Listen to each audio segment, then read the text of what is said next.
এক জঙ্গলে থাকত এক শান্ত গরিলা। গরিলা প্রতিদিন বড় গাছের নিচে বসে ফল খেত। একদিন সেই গাছের ডালে এসে বসল রঙিন একটি তোতা পাখি।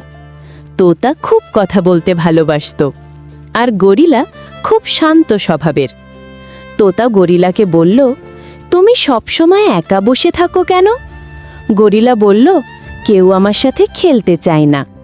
তোতা হাসি দিয়ে বলল, চলো আমরা বন্ধু হই। সেদিন থেকেই তোতা গরিলার কাঁধে বসে সারা দিন গল্প করত। গরিলা তাকে ফল দিত, আর তোতা তাকে গান শোনাত। একদিন জঙ্গলে ঝড় উঠল। তোতা উঠতে পারছিল না।